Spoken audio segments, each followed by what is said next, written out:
Right, a huge welcome for the first time to author John Heyman with The Falsification of History and what was the real truth behind the sinking of RMS Titanic in 1912. Taking us back 100 years to the famous Titanic disaster, which hit an iceberg and sank, right? Well, maybe it did. John covers inconsistencies with the official tale. Dear me, not that one again. Famous names in the finance world, Rothschilds, Rockefeller, JP Morgan, and possibly a business venture that didn't work out, culminating in the loss of Morgan's no-claims bonus, possibly paid for with innocent lives. And an official story that stubbornly sticks to the unfortunate accident theory, case closed. But how well does it stand up to independent scrutiny? Let's find out. Please welcome John Heyman.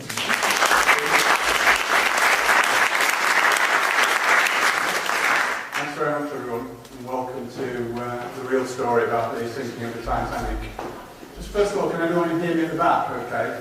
Yeah. Okay, good.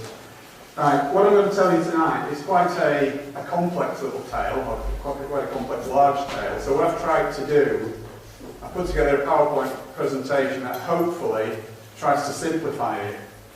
You must bear in mind that there are 2 or even 3 strands running concurrently through the whole story.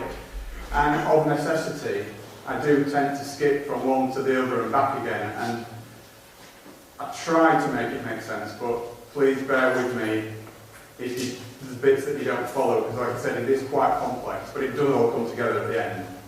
So hopefully bear with me. And the other thing to bear in mind is that I'm not a professional speaker.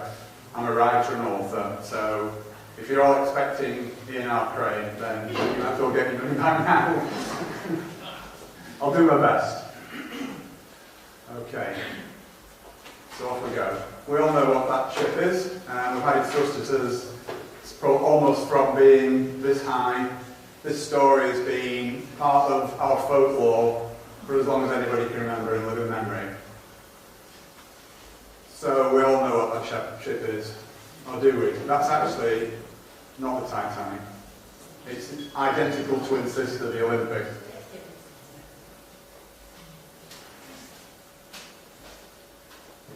So what do we know about what happened on that night of 14th, 15th of April 1912? Not an awful lot, really. Although we hear so much about it, everyone thinks that they know the story. Well, trust me, you don't. And this is what we're coming to now. We know for sure that a very large ship sank in the early hours of the 15th of April. And we know that there were more than 1,500 lives lost, and that 700 survivors were rescued by another ship, the Carpathia. But once you said that, you said everything. Everything else is really up for question, seriously. And I'm going to show you how that is the case. So let's start by having a fresh look at some of the facts. Moving swiftly onwards. Yeah, so to come up with the story that I've come up with, obviously it wasn't all my work, but there's a lot of my own research gone into this, and a lot of the stuff in there is stuff that is unique to me. So where did I get it from? Well, this is where I got my information from. I looked at the transcripts of both inquiries. There were 2 inquiries about the Titanic disaster. One was the American inquiry, one was the British. Looked at both of those. I looked at Howland and Wolff public records. Howland and Wolff was the shipyard that built the ships. Okay, various other sources, libraries, internet, blah, blah, blah. And the one thing that really struck me about it all was that there were so many unanswered questions and anomalies with the official story that made me just think that, hang on a minute, let's have a closer look at this.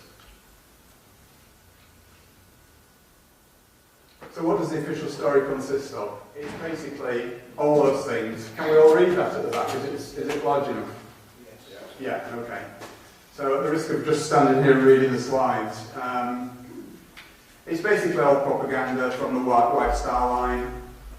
Dozens and dozens of eyewitness accounts, hardly any of which agree with each other. Contemporary newspaper reports, which I'm sure some of you are aware of this phenomenon. Whenever there's a disaster that's not as it appears, the first reports that come out you never see them again, a lot of them, because they change the official story as time goes on, and some of the reports contradict the new official story, so you never get that.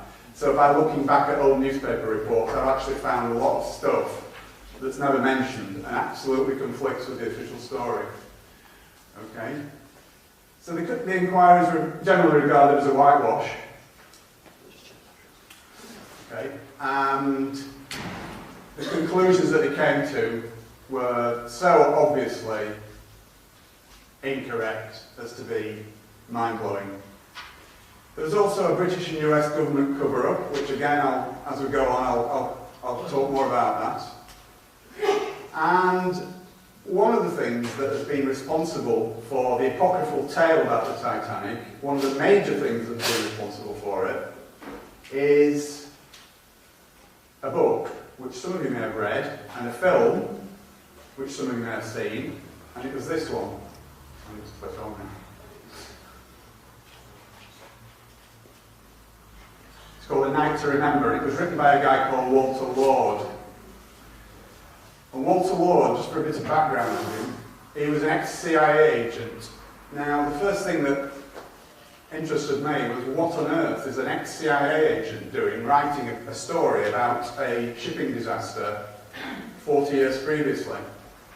And the conclusion that I came to on that was for the same reason that the CIA get involved in anything and everything, and that is to cover it up and obscure the truth. So the Titanic myth that we all know and love so well is a result of that book and that film. And trust me, 80% of it is utter hogwash. Right, so let's just set the scene a little bit. We have to turn back the clock a little way, first of all. A guy by the name of J.P. Morgan, John Pierpont Morgan, who was a big American financier at the turn of the 20th century, from the 19th into the 20th century. Very close links to the Rothschilds and the Rockefellers and all the usual suspects. Okay, he bought the British White Star Line, which was the line that eventually built the Titanic and the Olympic and the Britannic, the three sister ships. Okay, the British government, because it was a foreigner, they had to sanction the purchase. And they imposed certain conditions on that purchase, on that sale, which, please bear that point in mind, because that will become very important a little bit later on.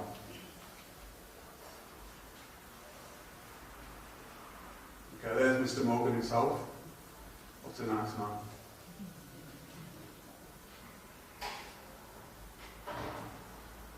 Okay, so in 1907, Morgan asked Harland and Wolff Shipyard, who almost exclusively built ships for the White Star Line, by the way, to build a new class of luxury liners, and he was going to call that the Olympic class. And work started, as it says there, in 1907 at Harland and Wolff Shipyard in Belfast. And it was going to be three ships.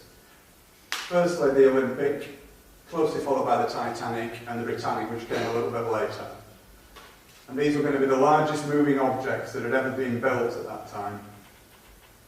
Olympic and Titanic would be virtually identical, but significantly there were some differences, and again we'll come on to that a little bit later as the story develops. Okay, so in 1910, this is where we swap over onto another little thread, which you're going to have to bear in mind as well as we go through it. In 1910, in what appears at first sight to be a totally unrelated incident, 7 extremely high-powered American financiers met in total secret at a place called Jekyll Island, which is off the coast of Georgia in the USA. Okay? They were the representatives of those powerful financial organisations, J.P. Morgan himself, and as I said before, the Rothschilds and the Rockefellers. Okay? It was all done in absolute secrecy, and this is documented, and the documentation is available, so this is not my speculation. No surnames were used at all. And their plan was to introduce something into the American economy called the Federal Reserve Bank. Now, I guess most people have heard of the Federal Reserve Bank. Is there anyone who doesn't know and wants me to explain what the Federal Reserve Bank is? Don't be shy. Okay. We all know what the Federal Reserve Bank is. But just in case someone's too shy to put their hands up, I'll just give you a brief picture of what the Federal Reserve Bank is. Think of it as the American version of the Bank of England. Okay, so it's the American central bank that has the responsibility for the issuance and creation of money.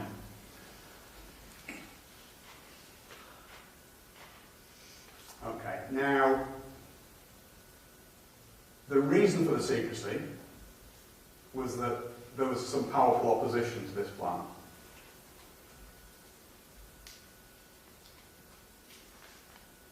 Okay, we've covered that. Why was the Federal Reserve Bank so important? It was one of the next step in their plans for world domination, basically. They needed the Federal Reserve Bank to just backtrack, say, 20 years before 1910 to about 1890. The decision had already been taken. Now, this might sound fantastic to some of you, but others may know that this is the case. In 1890, World War I was already in the planning, but there was no way of financing it because it would have taken absolute massive amounts of money, huge amounts of money. And the only way that they could do that was to come up with a way of creating money. And the way that they decided to do that was by introducing the Federal Reserve Bank, which was basically going to usurp from the American government the ability to create and introduce money into the economy. So it was so important because World War I was a big part of their plans for the 20th century, and that's why it was brought in.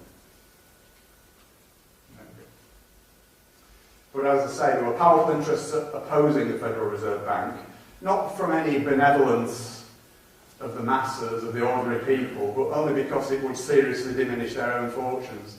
And this guy was one of them, Benjamin Guggenheim, you may recognise the name. Another guy was John Jacob Astor, and Isidor Straus. Now, neither of these were three of the richest men in the world, but none of them derived their own fortunes from finance.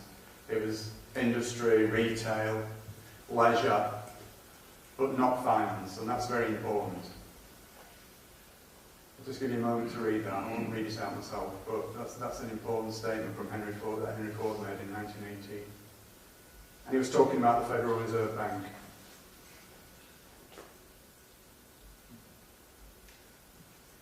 Okay. And a little bit more recently, a gentleman by the name of Benjamin Fulford, who some of you may have heard of, came out with that statement, which is what we're talking about tonight. Part of what we're talking about tonight. Okay, so why were these powerful guys opposed to the Federal Reserve? Because, as I said, they knew that the Federal Reserve would undermine their own personal fortunes because they weren't going to be involved in it, basically. So it wasn't through any benevolence that they were opposing it. It was purely selfish reasons. So let's get that up front straight away. The reason that it would impact on their own personal fortunes was because when you introduce a way of creating money into the system that is not done by the government and it's done by private interests, every note that comes into circulation, and this is true of our country today even, has a portion of interest attached to it, which is owed to the bankers, right? So the Bank of England produces money, and it's not the government that asks the Bank of England to do it. The Bank of England does it as a private corporation, and the government has to pay interest to the Bank of England, believe it or not. And that is the reason for the national debt, nothing else. So any other BS that the government comes out with for the national debt is nonsense. I'll tell you right up front right now, it's because of the way the Bank of England operates. So, and that causes extreme inflation. We all know that throughout our lifetimes how much prices have gone up, how much wages have gone up, maybe not in the same proportion, but things just constantly go up, and the reason for that is not the rubbish that we're told by the media and the government, it's because the interest has to be paid to the bankers, and that's the only reason for inflation. Okay, so extreme inflation will be very dangerous to these guys who oppose the Federal Reserve, and it could even have destroyed their fortunes, so that's why they're opposed to it. Indeed, after the Titanic incident, just so happened that Mr. Morgan himself acquired their businesses anyway. So, just something to bear in mind. Okay. Morgan was also the largest shareholder in IMM, which is International Mercantile Marine, which were owners of the Californian. And for those of you who know the Titanic story, you know that the Californian was the ship that got blamed, or the captain of the ship that got blamed for the Titanic disaster. Okay, so Morgan was involved in that too. And the reason for that will become apparent as well. Okay, and IMM also owned the Lusitania, which, as it rightly says, that's another story for another time, but believe me, that isn't all it seemed as well. Okay, let's just look at the general situation surrounding Atlantic crossings in the 19th century.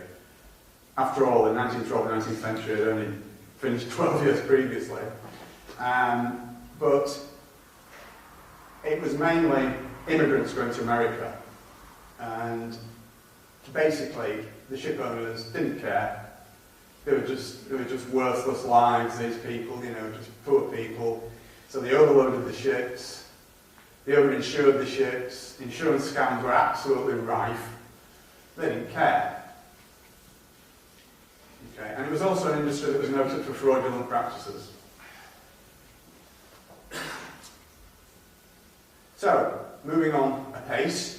The first of the ships off the production line was the Olympic, which was, to all intents and purposes, identical to Titanic. And that was launched early 1911 and had its maiden voyage on the 14th of June that same year. Now, Olympic was not immune to little disasters itself. It had quite a few, shall we say, mishaps. On its maiden voyage, it almost sunk an American tug. Okay, but the biggie, as far as Olympic was concerned, was that in September of that same year, as it was leaving Southampton Harbour, steaming down Southampton water to head out into the Channel, it was involved in a horrendous accident with a Royal Naval cruiser called HMS Hawke. Now, that was never publicised, alright. It is available information, I'm not saying you couldn't find it out. But how many people knew that? Put your hands up that actually happened. Okay, about 6 people, fine. Okay, so, yeah, very important point. Now, the damage to Olympic was far more serious than they first thought. It limped back into Southampton Harbour for initial testing. There's HMS Hawke. That was almost a write-off as well.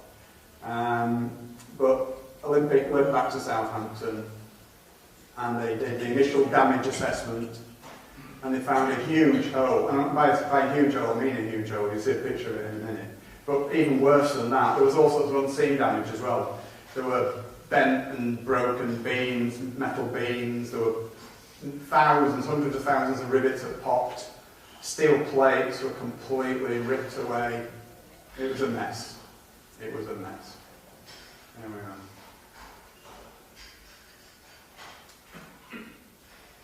And that was the main bit of the damage, but it stretched. It had an impact down almost 1/3 of the ship.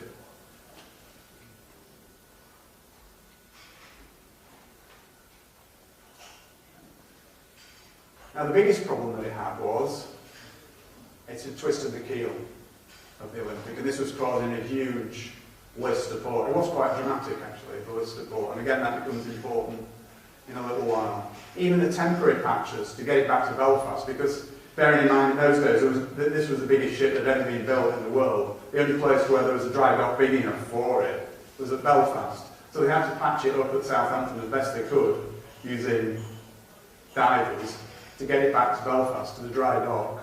And even the patches, to enable it to do that, took 2 weeks. Okay, so back to the dry dock for proper damage assessment in October 1911.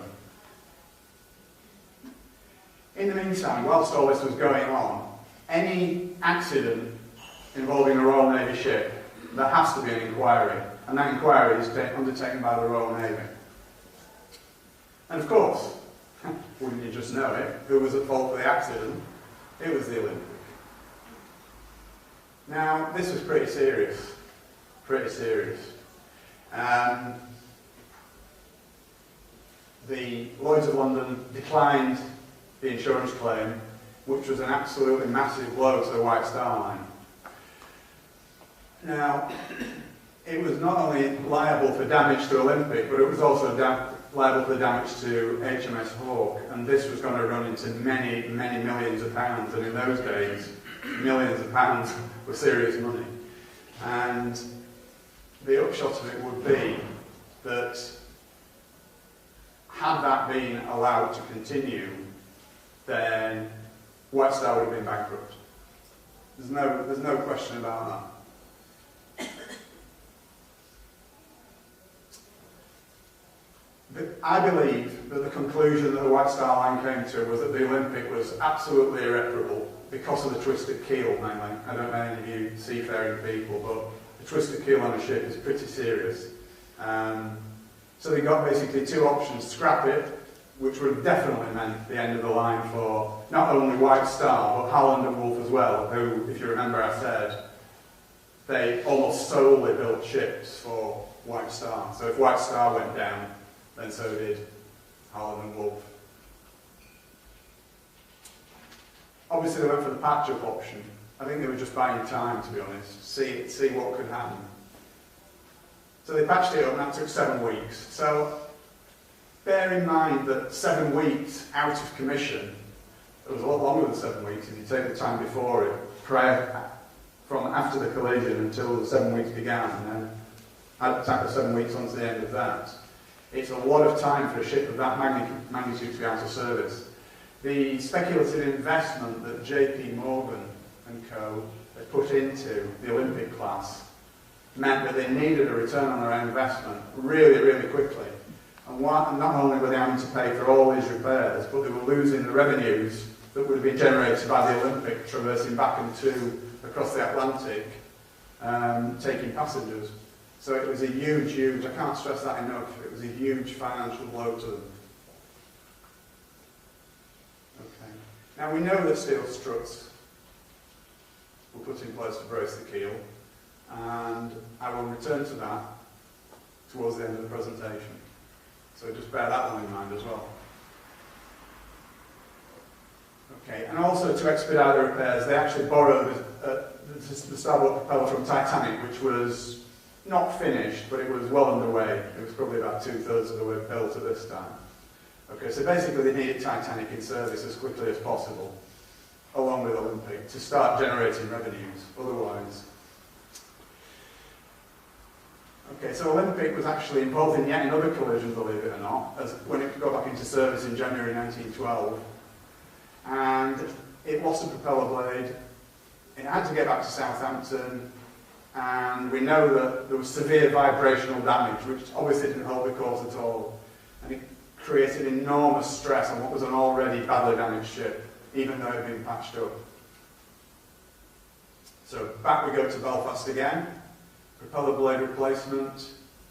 Now it's interesting this, because according to Holland and Wolff records, a propeller blade usually took about 5 hours to replace. It was just a case of unscrewing bolts, big bolts, I grant you, but just a case of unscrewing bolts, and with a team of a few men, that could have been accomplished in 5 hours. It actually took 4 days. It was in dry dock for 4 days, having that propeller blade changed, which is a little bit strange, but we'll have a look at that for now. Okay. So what were they doing for 4 days? Well, strangely enough, Olympic had been launched by this time, although it wasn't finished. It was sat there in the water.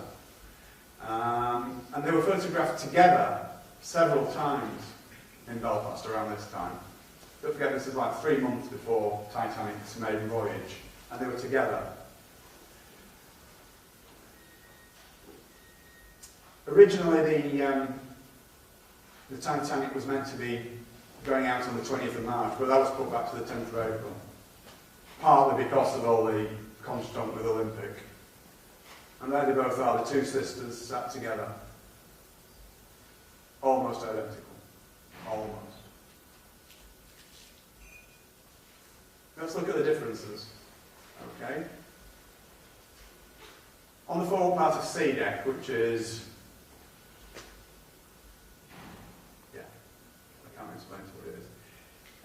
Olympic had 16 portholes, unevenly spaced, and Titanic only had 14. So if you see pictures of the two together, it's easy to tell which one's which. Okay. And on the after part of E-deck, Olympics was open, and they decided to enclose Titanic, for whatever reason, best known to themselves.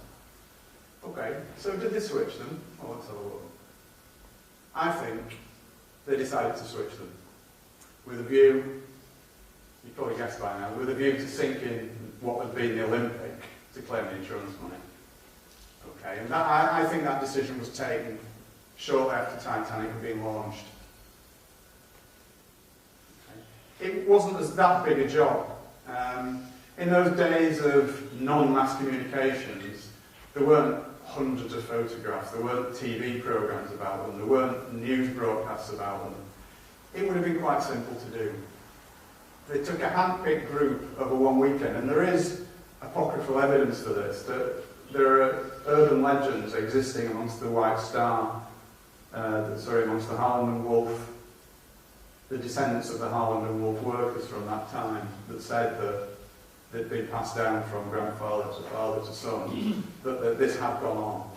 And that was bribery and threats to families, that if anybody said what was really happening in that shipyard over that weekend, then they'd probably never work again, and that could have been a death sentence in those days.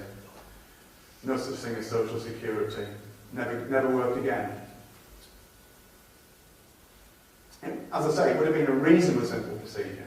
Okay. Only minor changes.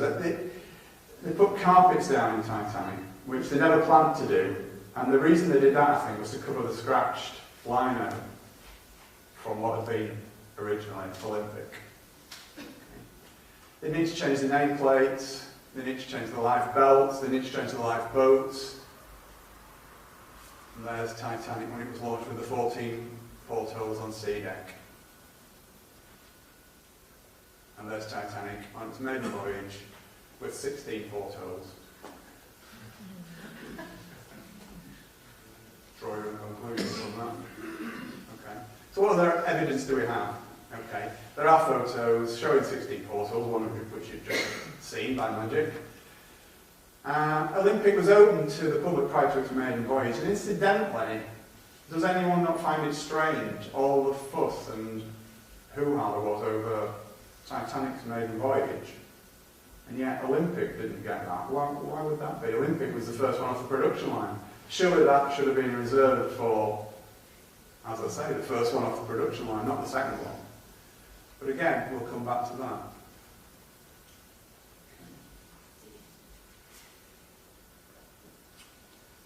Another little piece of evidence for a switch was that a guy called Lawrence Beasley, who was a second-class passenger, he reported a list of port throughout the voyage. He was a survivor, obviously, and he mentioned it to the crew or to anybody who'd listened, but of course it was ignored. Now this is interesting as well, the sea trials. Olympics was a full day on the open sea, which is what the Board of Trade, who controlled these things at that time, that's what they demanded, any big new liner entering service. It was a proper, comprehensive trial with Board of Trade inspectors crawling all over it. And that's exactly what happened for Olympic. Titanic, a couple of hours on Belfast Lock, no speed tests, no lifeboat tests. And also, when Titanic docked at Southampton, having left Belfast earlier, ready for its maiden voyage, only 2 firemen and stokers signed up for the voyage. Now, this again leads me on to something else that is extremely important. Lots and lots of people said, lots and lots of crew members who were constantly looking for work and constantly out of work, said they would never sail on her again, or that class of ship again. And it's also important to note, this is another thing that never ever gets mentioned, but during that time of Titanic's maiden voyage, there was actually a massive countrywide coal strike going on. And there were no ships leaving the UK for America, or for anywhere for that matter, because coal was impossible to get.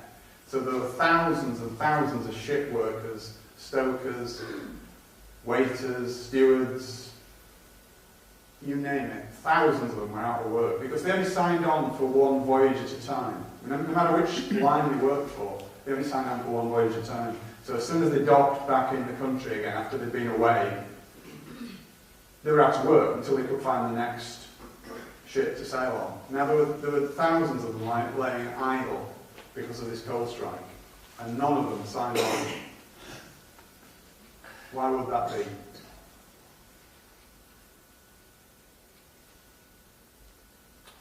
So just to recap a little bit, why would they make the switch? I'm making a serious allegation here. Why would they make a switch? Well, as it says, Olympic was virtually worthless. It was uninsurable. Damage beyond economic repair, I believe.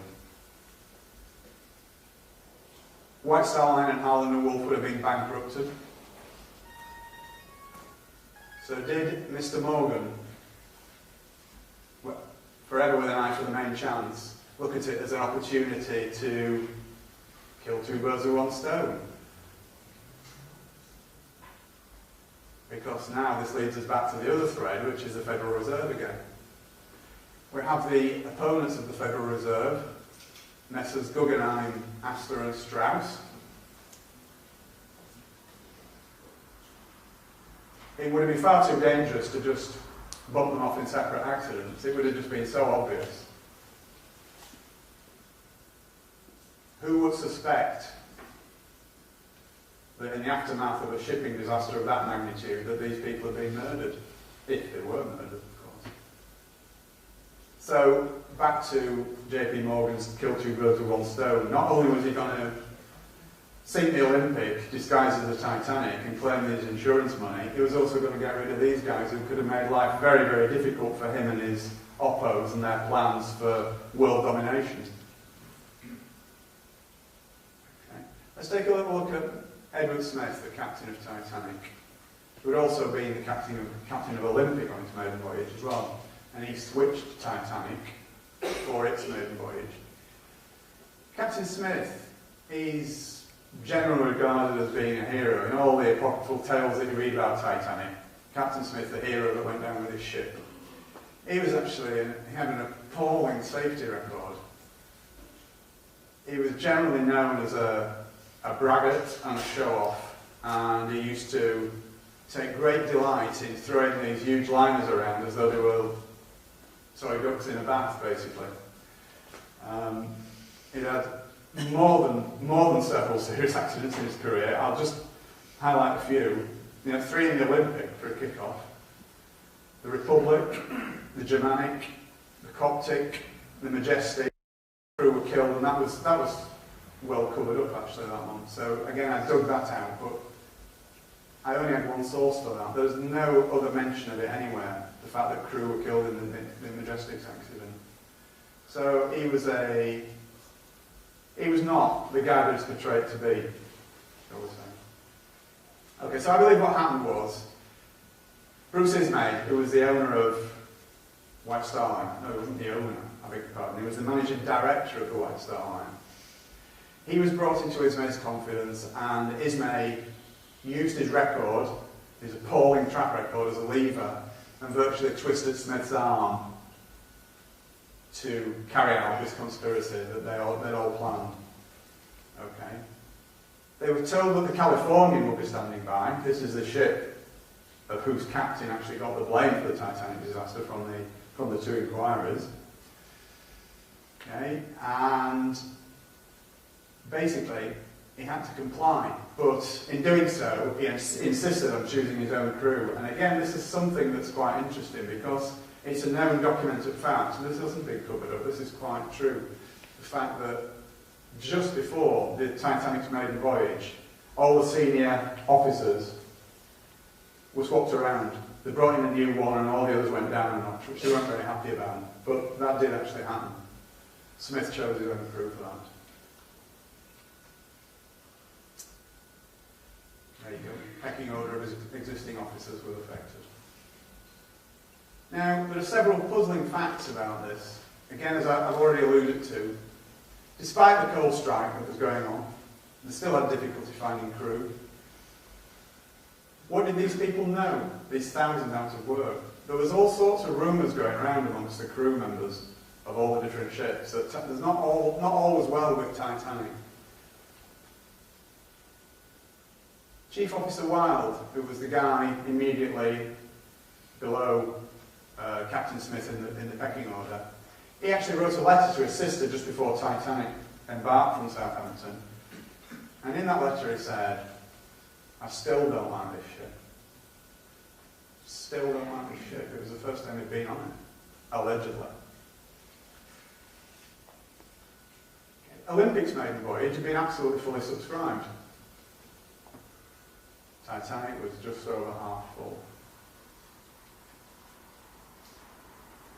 First class passengers wanting to transfer to Titanic, when they found that it was actually going to make the voyage even despite the coal strike, they only offered them second class cabins, and I believe that was done to put them off, because if Titanic had been full, and given the fact that they knew that they were going to sink the thing, they wouldn't have been able to save as many lives as they thought they were going to be able to.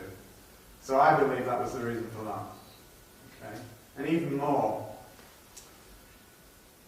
just before it embarked, 50 first class passengers cancelled their reservations. These are friends and colleagues of J.P. Morgan. This is all documented. J.P. Morgan just didn't turn up. He was supposed to be on the maiden voyage. He wasn't on it. And he actually rang from France and ordered some priceless bronzes that he was going to transport back to his home in America and had them removed from the ship at the last minute. He said that he was ill. That's why he couldn't make the voyage. But he was seen 2 days later, in perfect health, at a French seaside resort with his mistress. And Florence Ismay, the wife of Bruce Ismay, the managing director of the White Star Line, she was originally going on the voyage with her husband, but again at the last minute she cancelled. She said that she was ill, but she was seen later that week in Ireland with her family on a touring holiday.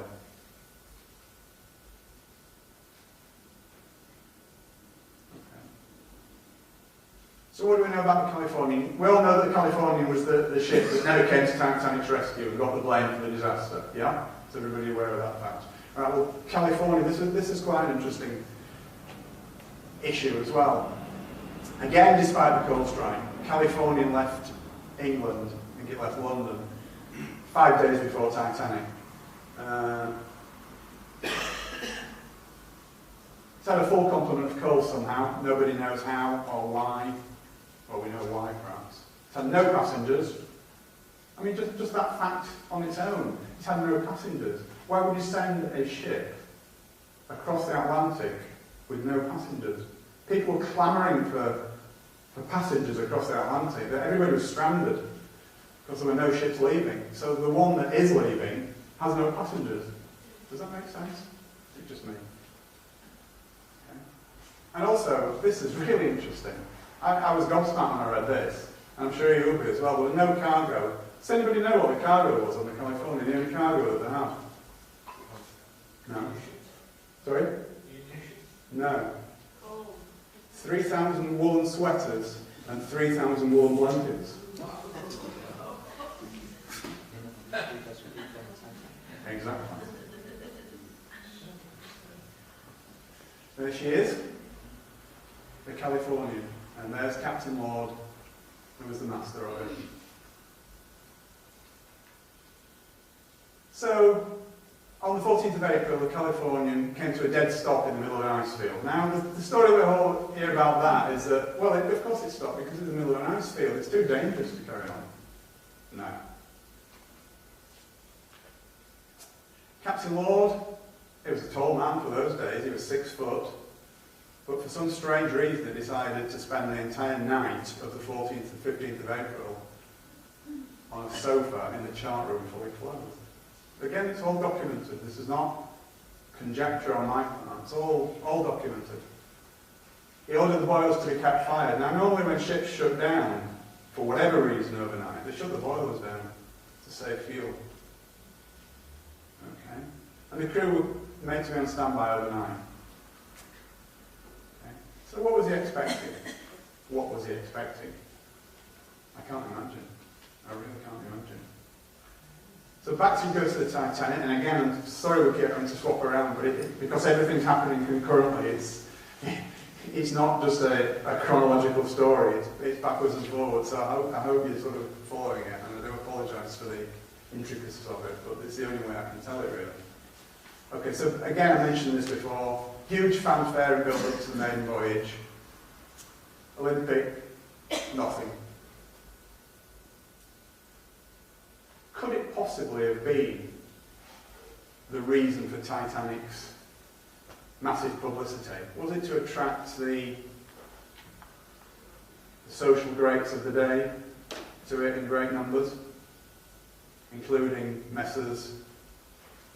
Strauss, Guggenheim, etc.? In fact, much of American high society was aboard.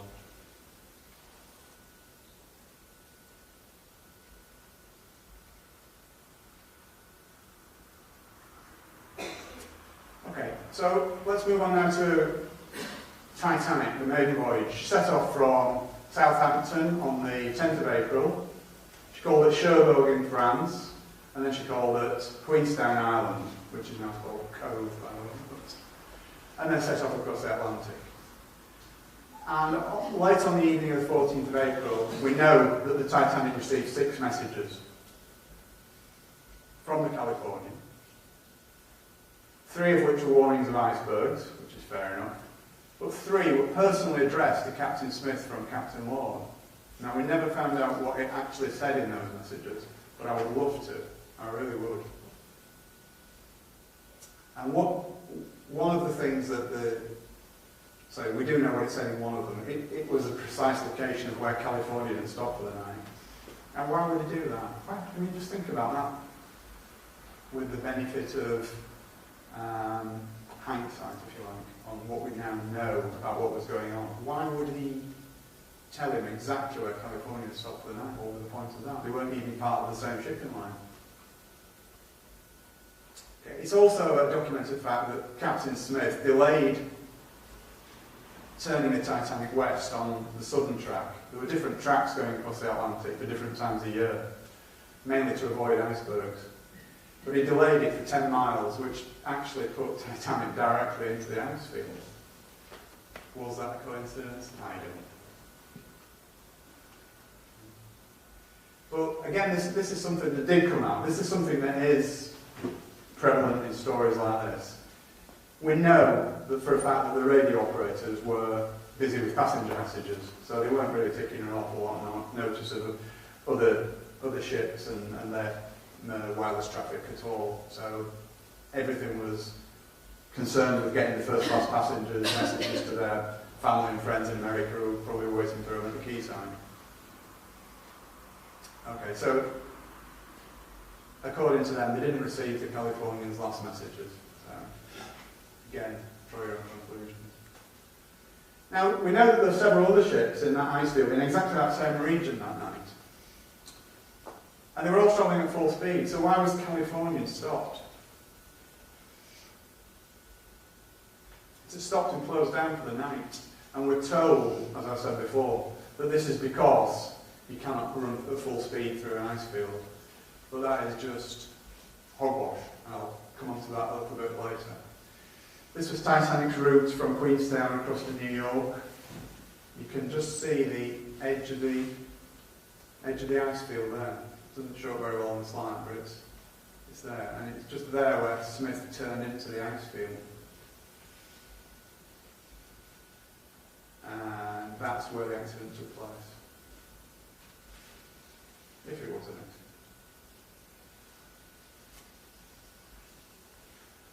Okay, so get to the actual incident itself.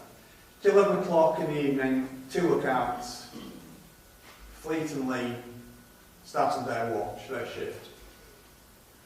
Okay.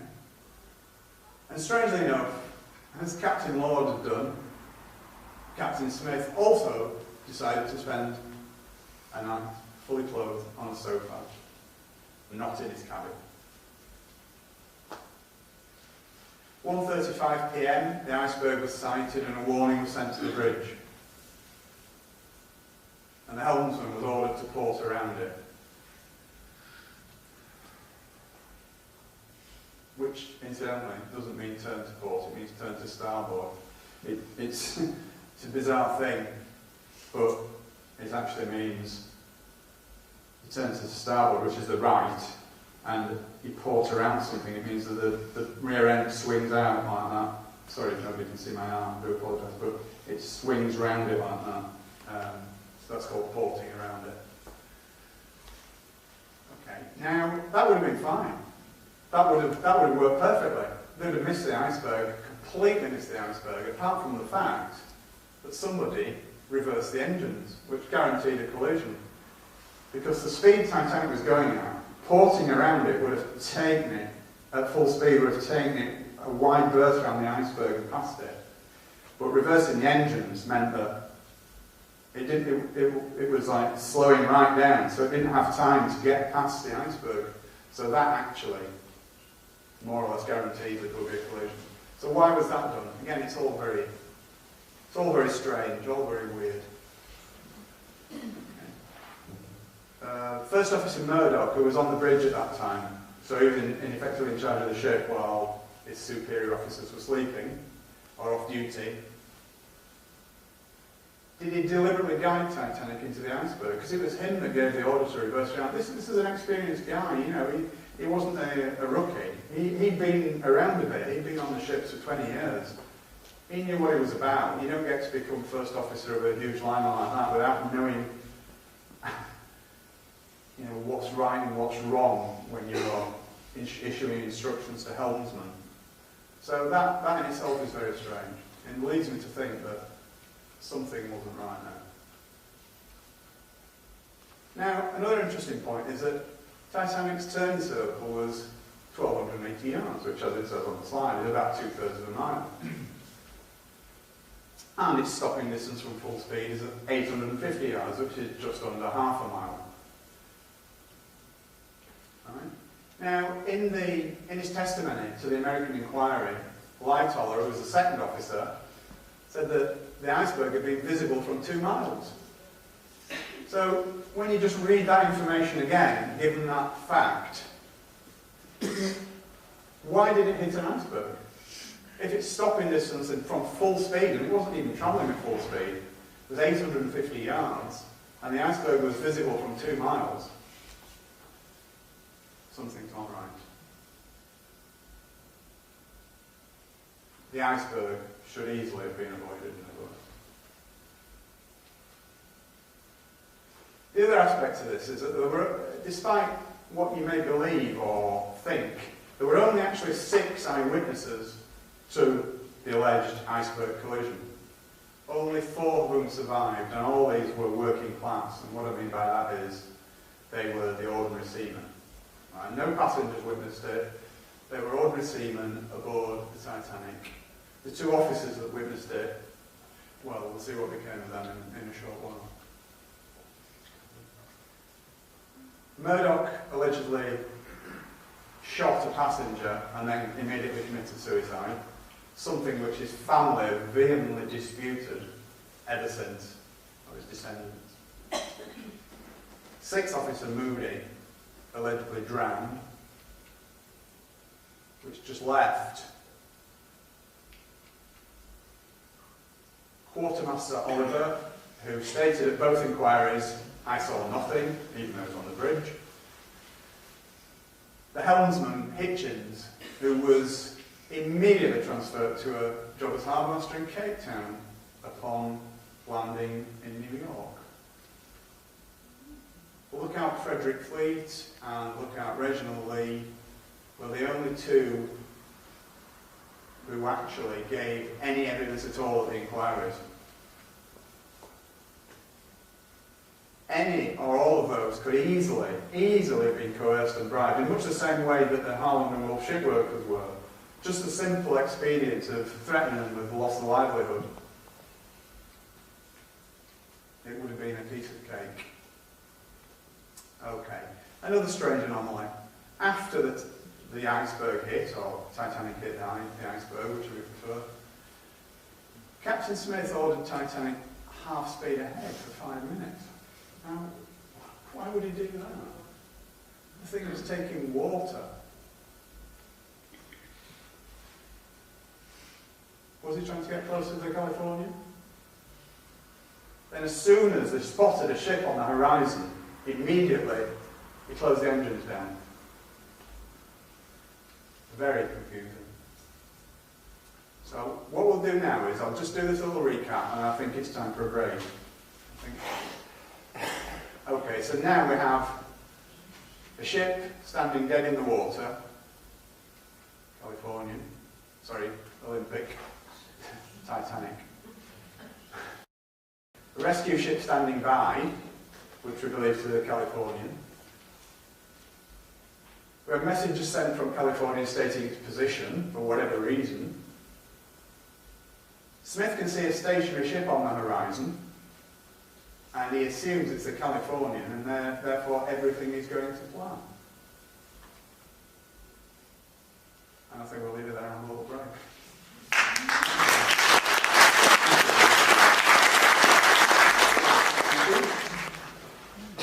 Where were we? Let's go back a sec. Just give you a couple of seconds to read that. That's where we were. Okay, so the bottom line is Smith sees a stationary ship, and he assumes it's the Californian, and everything's going to plan. So, the rockets are launched.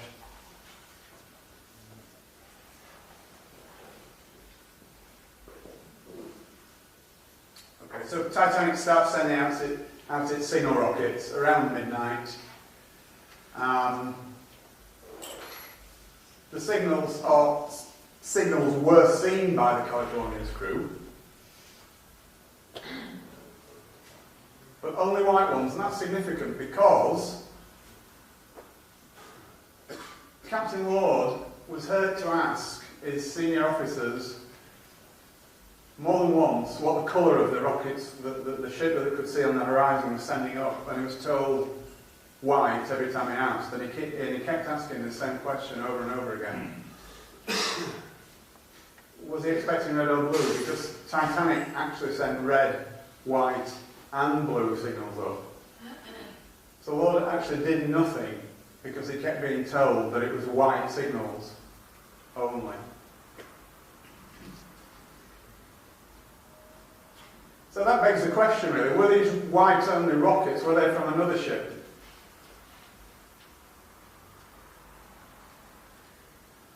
Now, I'm not sure how clear that is, but here's the Californian, okay, and here's the reported position of Titanic, the red boat, but here was the actual position of Titanic.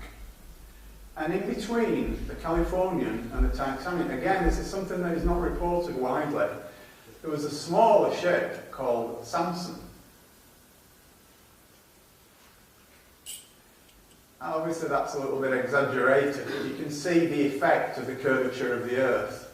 Because of the distance between the Californian and the Titanic, which was actually 19 miles, although according to Titanic's reported position it was only 11 miles, the curvature of the Earth was actually obliterating Titanic, as you can see from the diagram. However, Samson, significantly, was visible. Now, the Samson, what was all that about? I hear you ask. Right, well the Samson was actually an illegal seal fishing boat. And it was discovered much later, after the event, that it was actually in that vicinity sending up white rocket signals only. Now why was it sending up white rocket signals? Rather a strange thing to do if it wasn't in distress. But as a seal fishing boat, it was actually culling the seals from all the ice flows around in the ice field. And it was recalling its small rowboats that it sent out to the various little icebergs, growlers and ice flows that were around there. And it was calling them back in. And to do that, it was sending up white rocket signals. And how do we know that this was the case? Well, first of all, the captain admitted it after the event, long after the event, and he also said that he'd seen coloured rockets from the other direction, in other words, in the direction from where Titanic was. So I believe what happened was that Californian actually saw the white rockets. Lord was privy to the information that Titanic's distress signals are going to be red, white and blue, and so he did nothing with the white signals. But those white signals have since been interpreted as coming from Titanic, which is incorrect. Obviously the captain of the Samson never came forward because what he was doing was highly illegal. Titanic sent up 22 multicoloured rockets, and according to Captain Lord, they only ever saw white ones.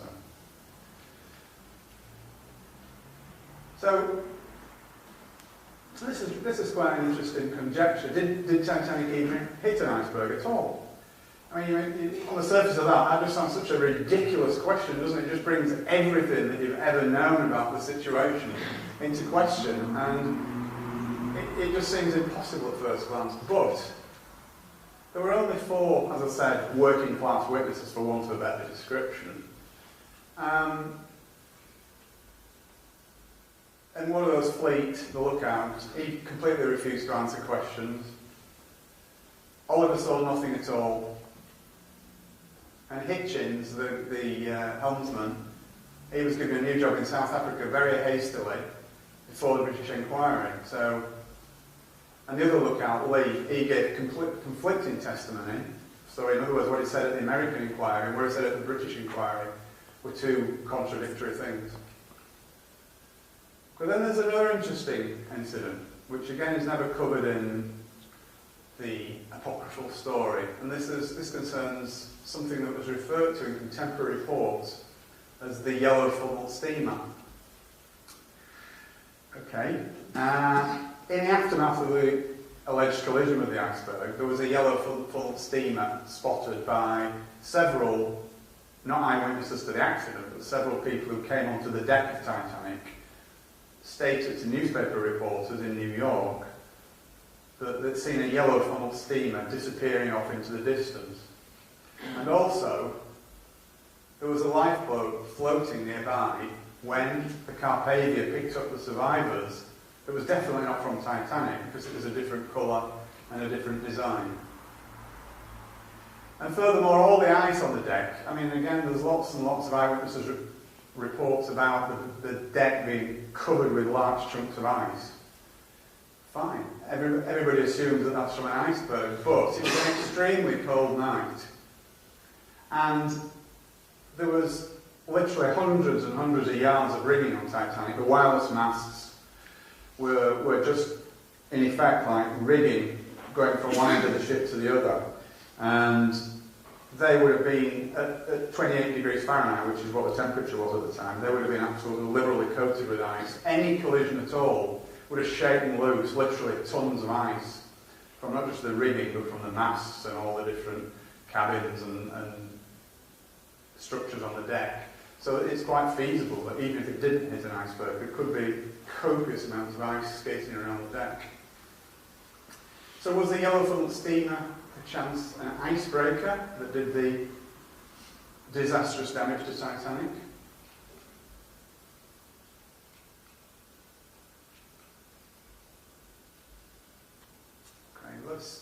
Apologies for the skipping around a bit here, but it's necessary because there's so many things going on at the same time, and it's difficult to do it as a chronological story, if you like.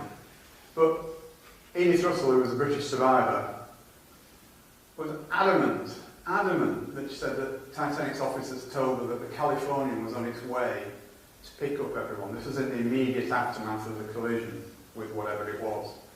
Okay, so the officers told her the Californian was on its way. The Californian wasn't on its way. The Californian wasn't even aware of where the Titanic was or what was going on at that point because it had not received its signals. So how did the officers know? The lifeboats were less than half full. Everybody knows that. I mean, they were. I mean, that's no exaggeration. The lifeboats were less than half full. But why would that be? What on earth would possess officers, experienced officers, to actually send out lifeboats half full? Well, we hear all sorts of stories about how that was, but to be frank, none of them stand up to close scrutiny. I believe that the reason that the lifeboats were sent out half full was that Captain Smith knew that the Californian was standing by, and he ordered the lifeboats sent out half full. He thought the Californian was closing on the Titanic, so the lifeboats were sent out with the intention of bringing them back again to ferry everybody else off as well. So it was an expedient at that time. Get as many people on board as you can on these lifeboats. Doesn't matter if they're not all full, because they'll be coming back very soon. Because the Californian is steaming towards us, closing the gap. So it doesn't really matter. Meanwhile, Lord was still waiting for his coloured rockets, and the Californian was just sat there doing nothing. And eventually, it actually dawned on Smith and the rest of the senior crew that the Californian wasn't coming, and by that time it was too late. Okay, around 5:30 in the morning, Lord actually discovered that the Titanic had sunk. They'd actually kicked the wireless back into action again, because the Californian's wireless had shut down at midnight. Don't ask me why, I don't know. It doesn't make sense, but it did. They got the wireless back on again at this time, and he found to his horror that the Titanic had already sunk. And he set off towards them at that point, but it was too far away to do anything. And at that same time, Carpathia was just actually reaching the lifeboats from Titanic that were all, by this time, tied together and floating along, being rowed along in convoy. Okay. All the lifeboat passengers were taken aboard Carpathia and given medical aid. Bruce Ismay, the managing director of the White Star Line, who you remember was on board the ship for the maiden voyage, but his wife wasn't.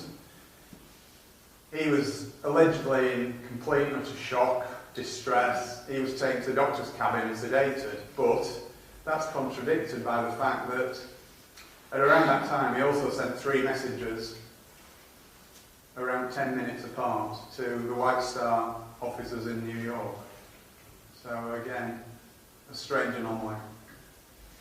And once they arrived in New York, all the crew were immediately subpoenaed to attend the official inquiry, which was to take place the following week. Sorry about this. Skip some of it. That's an interesting photograph, actually. It's nothing to do with the conspiracy at all, but it's just that's the first Titanic lifeboat arriving at the Carpathia. Somebody on the Carpathia took that picture, which is a very poignant.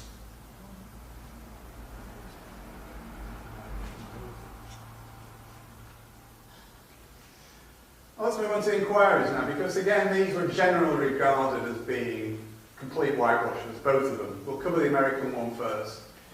Incredibly, the witnesses that were called were restricted to only answering questions that they were asked without elaboration. So if they were asked a question, did such and such happen, they were allowed to say yes or no, but they weren't allowed to elaborate on that. Seems rather strange to me. Lightoller, the second officer, very evasive, almost as though he was working to a script. He was caught out lying time after time by the head of the inquiry. He actually claimed at one point that he was in the water for almost an hour, which is absolute abject nonsense. The water temperature was 28 to 30 degrees Fahrenheit, which means that in the water at that temperature, your life expectancy is around 4 minutes. And it's an interesting point that a lot of people, I'm sure, not you good people here tonight, but a lot of people think that everybody on Titanic that was killed on Titanic drowned. Well, no, they didn't. They froze to death. The ones in the water froze to death. They didn't drown. I guess some of them must have done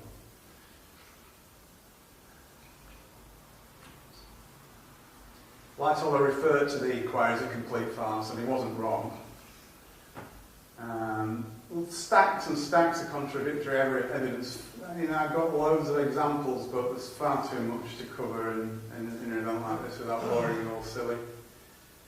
Okay, Fleet, again, he was very intransigent, he refused to answer questions. When you read the transcript, it looks to me like he was told to say nothing, and he did his best to try and say nothing, but he was coerced by the guys who were cross-examining him. And as a result of that, because he was just an ordinary guy, he wasn't very eloquent, he became very angry and agitated. And it was obvious that he was covering something up when you read the transcripts. Okay, and this is an important point as well. At the American inquiry, they actually brought in 2 or 3, I can't remember which, but there was 2 or 3 experienced sea captains asked the questions, and they all said that an iceberg of the size that allegedly collided with Titanic can be seen 3 to 5 miles away on moonless nights. And also, significantly, it's normal procedure to maintain full speed because of that fact. So why was California stopped? It really does beg the question.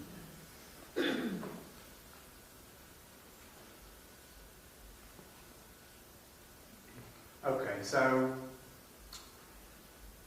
a couple of weeks after the event, the surviving crew members docked at Plymouth Harbour in Devon, and they were immediately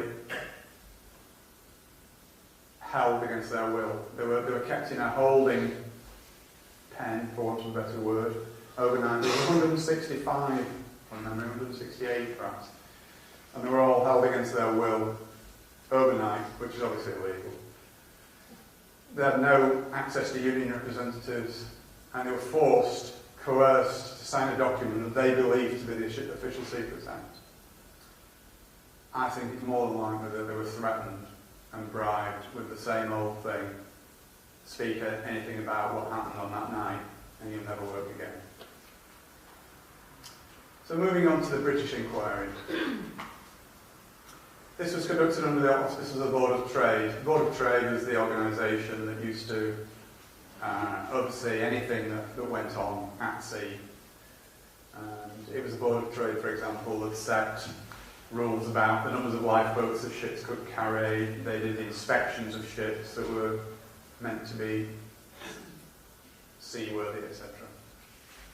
So it was done under the auspices of the Board of Trade, chaired by a guy called Lord Mersey, who was an interesting character actually, because Lord Mersey had been wheeled in on several occasions before, where there was sort of dodgy circumstances about ships being sunk, strange accidents, insurance scams, and he'd been used by the British government on more than one occasion prior to the Titanic inquiry.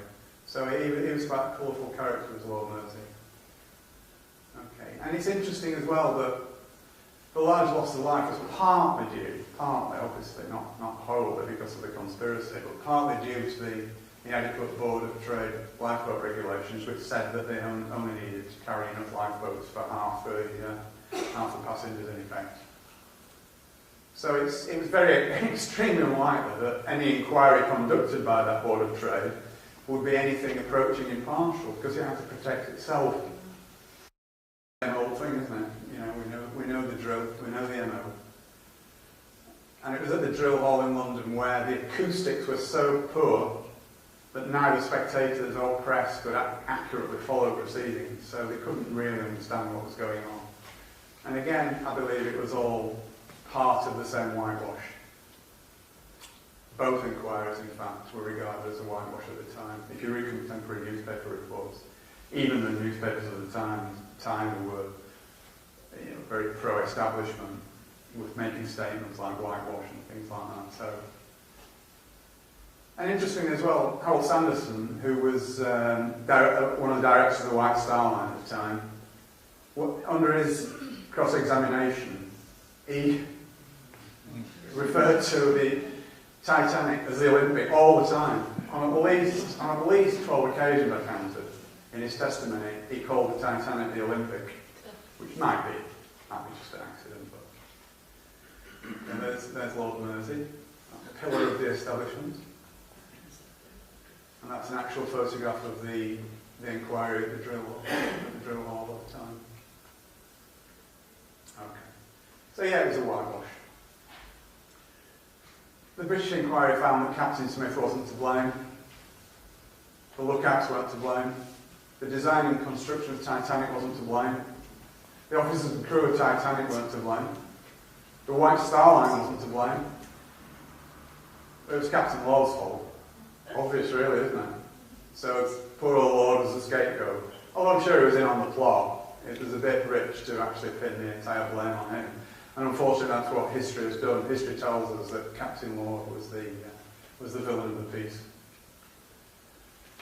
Okay, Mersey deliberately steered the evidence that way. Anything that was said that pushed the blame in any other direction, he shouted it down, he changed the subject, he moved them on. Yeah, ignored or shouted down any other version.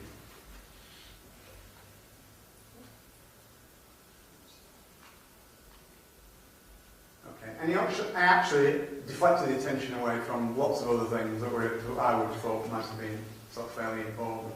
Things like Titanic's bulkheads should have been at least one deck higher. That would have probably saved the ship.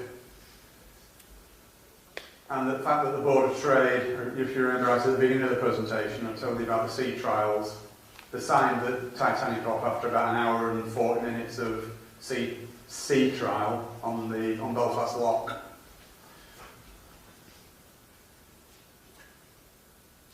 Okay, now where does the British government fit into all this, do you think? Because none of this could have been expedited without the collusion of the government. Now, why would the government want to do that? What would be the motive for the government to do something like that? Okay, let's have a look at that. Okay, so it couldn't have happened without their collusion. There's no doubt about that. Interesting that there would have been absolutely massive political repercussions if White Star and Hallam and Wolff had been bankrupted. For a start, there would have been 25 to 30,000 people out to work in Belfast at the shipyard.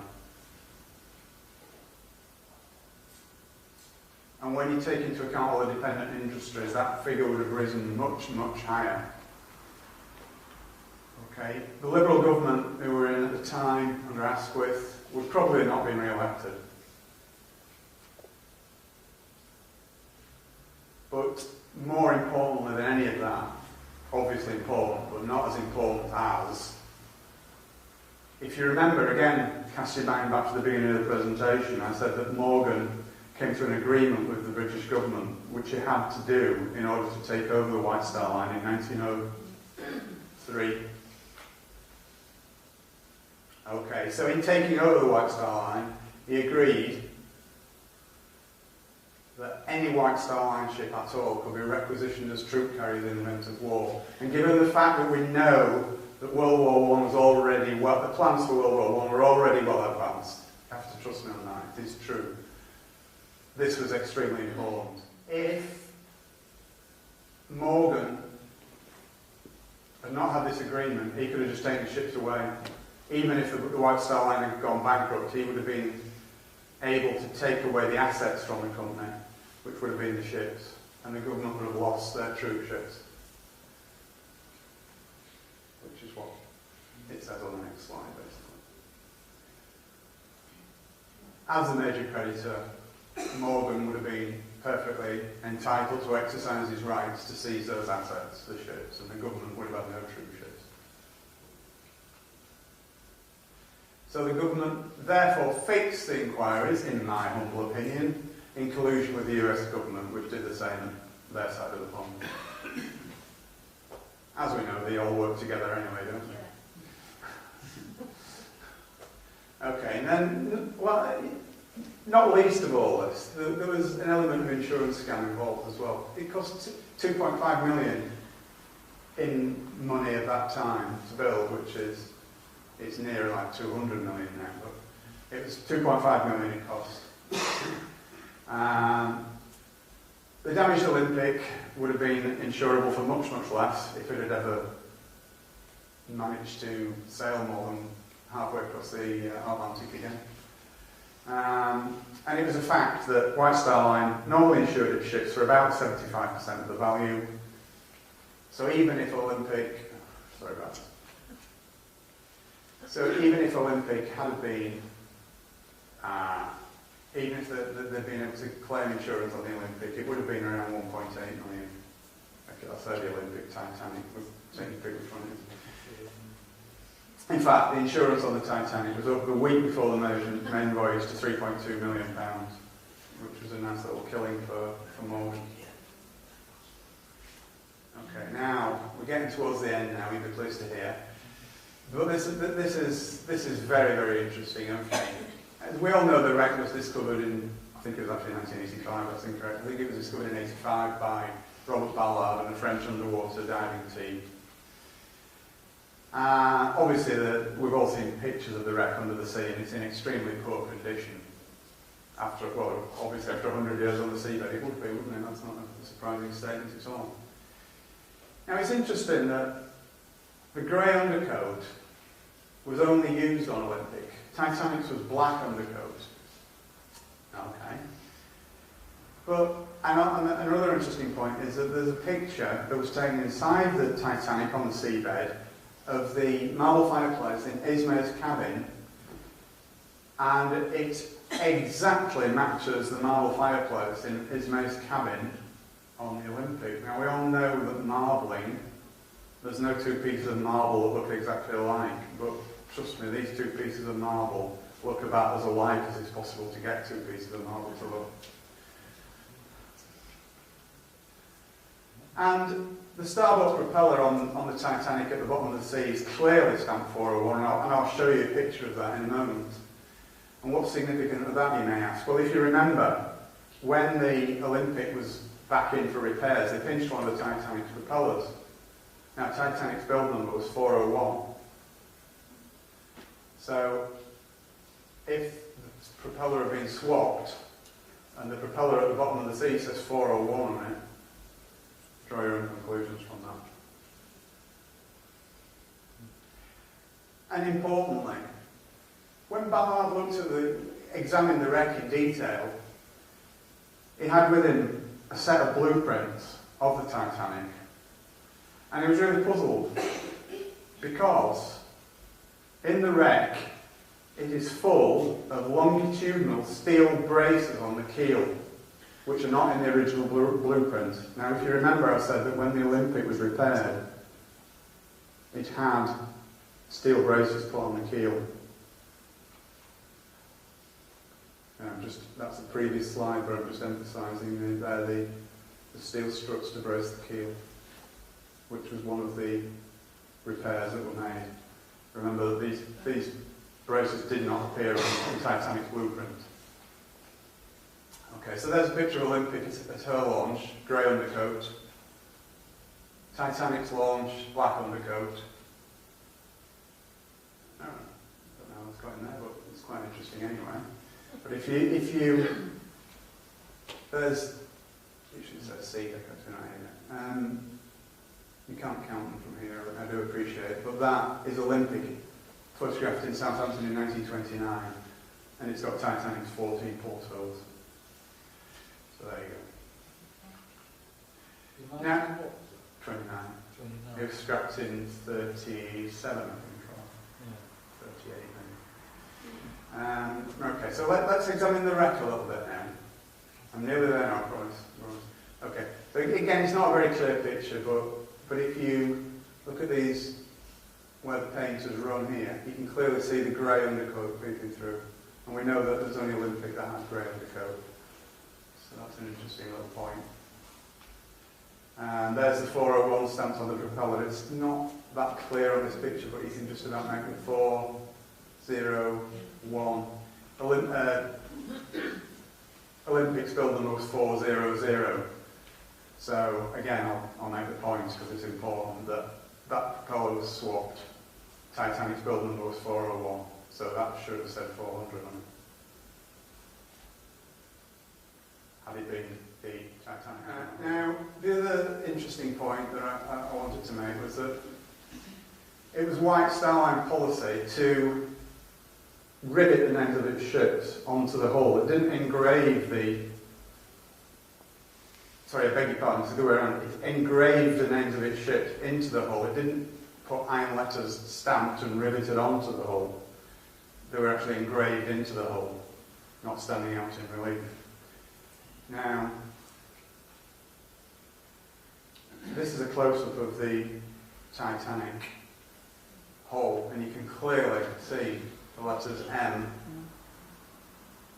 and P. Clearly, it's not that clear, but it's just about visible, but it says M and P engraved in the hull. And that is exactly where two letters of Titanic have fallen off onto the seabed and are no longer visible.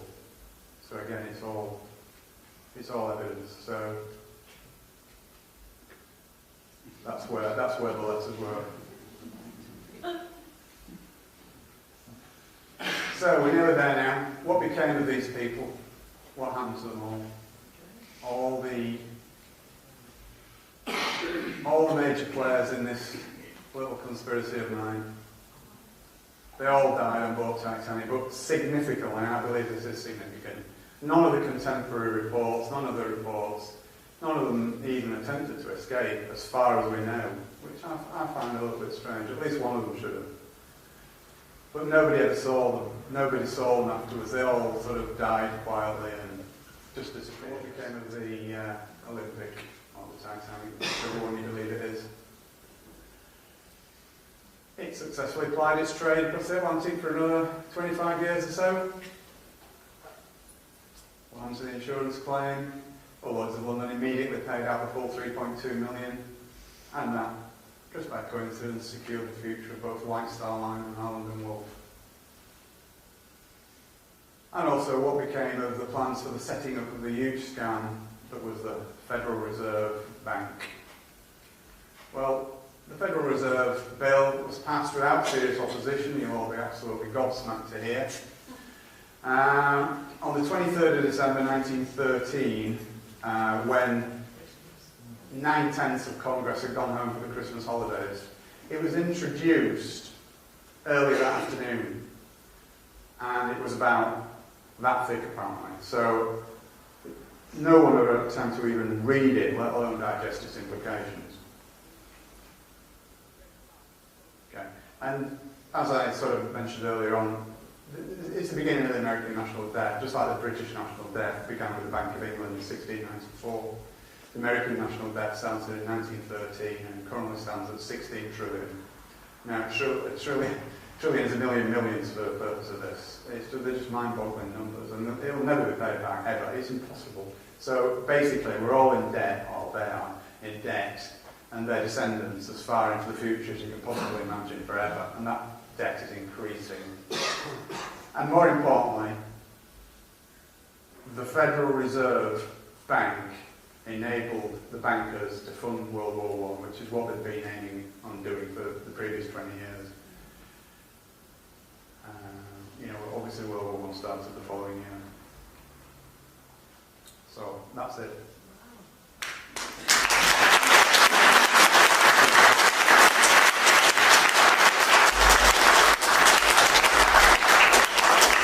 Some of it may be a little bit of a stretch, some of it might be a bit tenuous, but... Which person was it dated above the leadership? He's the managing director of White Star Line, yeah. He survived. He survived, yeah. He got people life, so... Alright. Do you know if the damage from the iceberg was anywhere near the massive damage to the Olympic in that collision? No, apparently all that bit of the ship is covered up. I know, it's a good question actually, but no, that bit of the ship is covered up, so you can't, there's no evidence for that really. But, interestingly enough, there is a picture, which I've not managed to get into the presentation, but there is a picture available on the internet of the Titanic leaving Southampton Harbour on its maiden voyage, and you can see there's a patch in the hull. You can't actually see a patch in the hull. They're slightly different coloured plates. Yeah, it could be just bad photography or whatever. They declared it the site of the Titanic national sort of monument thing, haven't they? So that you're not down on it or... That's right. It's so you can go and have a look. it's regarded as a grave, isn't it? Yeah. Do you think this had anything to do with why the Americans didn't enter the war right at the very beginning regarding all this sanctions? It's an interesting question, and I've not really given that any thought, but seems funny, it's like 2 or 3 years after the First World War Yeah, started. yeah, but don't forget that even though it was in America, the Federal Reserve, I mean, these people transcend all countries. They're not just Americans. These people, if you follow the pyramids to the very top, they don't have any countries at all. It's just a free-for-all across all nations.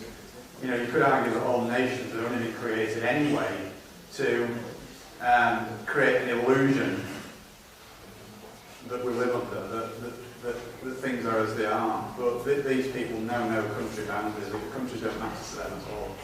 So I wouldn't attach to them. So people that can question the fact that powers that be would massacre thousands of people just to get part of their globalist plan. Yeah. You have to look at 9/11 and 7/7, exactly the same scenario. So you just treat it as cattle. Absolutely, you don't care. But interestingly, to go back to the time period when this happened, chivalry was dictated that it was women and children first. Yes. And yet Ismay got off, and the industrialists could have put a stop to the Federal Reserve. Yes, exactly. Yeah. I mean, Ismay lived in shame for the rest of his life over what he did, because he actually he got into a lifeboat against orders from the crew, because obviously he knows the managing director of White Star Line. It was the crew that were in charge, basically. He had to do what they said, because, you know, when they're at sea, they were his boss, not the other way around. And they actually said, no, you can't go in. And he just got in. And he lived in shame for the rest of his life, and he died in the late 1920s, I think it was. But he immediately resigned from the White Star Line as soon as he got back to England. And his name was very black for the rest of his life. Points to the fact that they were probably killed on board, rather than get the chance that they might have done coward thing and got on board like his himself. Yeah, absolutely, yeah, because they would have thought and think about saving themselves, would they? Yeah, I see the point you're making. Yeah. Can I ask, the seatbelt that you said for Samson that was in the way so Yes. the ship didn't see the flags from the Titanic? Was Yes. that put there on purpose? I don't think so. No. I think that was just all that planning there was an idiot got in the way. exactly. Yeah, I think it's just one of those things that happen, isn't it? That just seems so silly to have gone to all those lengths and then somebody just got in the way. I mean, you know, I don't claim for 1 minute that this is absolutely exactly what happened. I'm just putting this forward as a hypothesis. But a lot of the stuff I have actually, you know, I've not made anything up, put it that way. But what I have done is build a story around the stuff that I have found out, if you understand what I'm saying. So I'm not saying that my story is absolutely 100% correct, but what I am saying is everything that I've researched and found out is 100% So there correct. someone else on the boat that discovered the Sorry, just move over here, I can't see that one. three, Strauss and Guggenheimer. What happened to them, do you think? Do you reckon there's something- I think they were murdered. I absolutely think they were murdered, and the ship sinking was just a cover for that. How did they get them on the boat? Did somebody give them the tickets? Because that's a bit of a coincidence. No, but this is what I was saying about the maiden voyage of Titanic. It was made out to be this great thing, and anybody who is anybody is going to be on there, you know. Right. So that's why it was all hyped up to get people like that. They probably had an invite, but I think they paid for their own passages. I'm pretty sure they did. Yeah. Do you reckon somebody with an agent was on there that... I would say it's absolutely almost certain. Yeah. Yeah. Seems interesting when you read the thing at the back of the book about all the people who were on board. Yeah. How fruitless some of these lies were when you consider that when they did all the survivors, it was all Lord such and such a person and manservant all the way down. Oh yeah. Yet you get probably 70% of them were not even working class, were they? That's right. Yeah, no, very, very few working class people actually survived. You know, it was very top heavy towards first class, and second class a little bit more, but third class, but not as much as first. You know what I mean? Hi. Can you just enlarge a couple of sentences on your comment that they were planning the First World War? Yes. 1890. It's a very big picture. I mean, the Titanic incident is just one tiny little jigsaw puzzle in a massive, massive picture. Okay. Were they planning a war, any war, or was it going to be between England and Germany? It was going to be between England and Germany because Germany, it was regarded in elite circles, shall we say, that Germany was getting too big for its boots. Right? Germany was taking trade markets away from the the British and the American corporations, which ruled the world then just as much as they do now. So Germany needed to be taught a lesson. So they had to find some trumped-up charge to nail Germany. So that was all going on. But they needed more than anything. They needed the finance, and the way that the final nail in the final piece in the jigsaw puzzle of World War I was the Federal Reserve scam, because within months they generated enough money because they could just print it to actually carry that out. But they've been wanting that all along. And the whole history of the 20th century I find extremely interesting, because although all the stuff happened that you hear about, it certainly wasn't for the reasons that you hear about. World War I was designed to end as it did so that World War II could happen, and which is exactly what happened, because at the end of World War I, Germany had such horrific reparations to pay. They didn't finish paying it till 2009, by the way. Did you know that? World War I reparations. That they knew it would cause extreme austerity in Germany and extreme, shall we say, the big extreme parties such as the Nazis that would come to power, and they actually funded, it was the Americans that funded the Nazis anyway, because it was all part of the same master plan. They don't leave anything to chance, these people. I know it sounds fantastic to anybody who's not come across these ideas before, but I've been researching this stuff for like 10 years or more, and that's what I do. I don't have a job. I'm a full-time researcher and author now, and honestly, when you scratch just a little bit below the surface, the world is not at all like you imagine it to be. Not at all. Well, So, my dad said to me before 1972 that wars didn't take place the way they're presented. They were organised. why do you say before 1972? He died when he Oh, I beg your pardon. Sorry. If I had my 3 wishes, I would have an hour. But Right, I right. ask you what he meant. Yeah. Well, all wars are artificial constructs. They're all done for not the reasons that they tell you they're done for. It's mainly about making money. We could go on all night about it. It's such a big topic. What's your take on what is going on at the moment in this austerity and crashes and Greece and so forth? Have you got any theories about that? Oh, yes. How long have you got?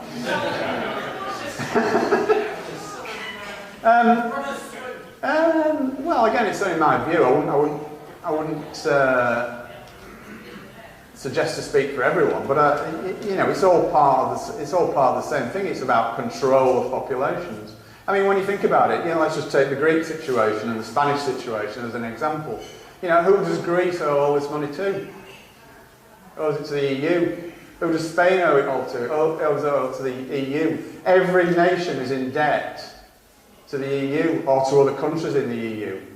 Why not just say, all right, well, that debt pays off that debt pays off that debt. It's all artificial constructs. They do it to keep us all in a state of fear and poverty, because that's the only way they can control us. That's the only way 10,000 people can control 7 billion people. And it's all part of that bigger picture. And again, it's not the sort of thing that you can just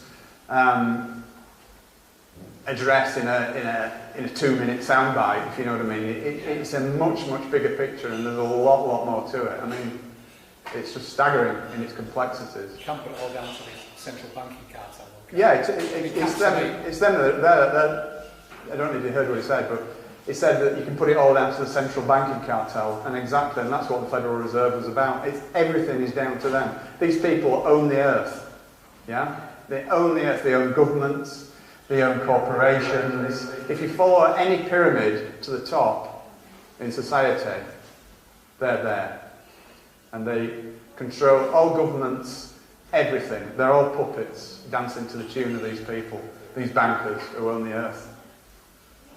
I know it's a difficult concept to get your head around if you've never sort of encountered anything like that before, but it is the case. Yes, sir. Well, that bankers' shams are all bluff because they create money out of nothing. And absolutely. It's the prerogative of the country to produce its own money. That's self-evident. Absolutely. And they ought to just call it a bluff. Well, if the British government, or if any government, created its own money, we wouldn't have a national debt. there wouldn't be a national debt. Well, he doesn't have to borrow money. Exactly. The national bank is well. Absolutely, absolutely.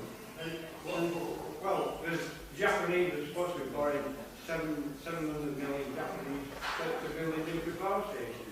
Yeah. Well, if we accept that, they'll own 700 million worth of Britain.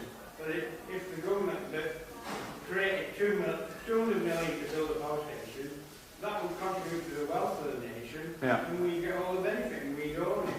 So this Japanese law investment that's we suppose it's going to Japan, it just not stopping it, it's just nothing. Yeah. They create out nothing, and it becomes money when we accept it as money. Yeah, exactly. Yeah. So we just yeah. produce our own money. It's just another tiny little strand in the whole spider's web is going. Yeah, absolutely. So there was a story that it might have been some by a torpedo.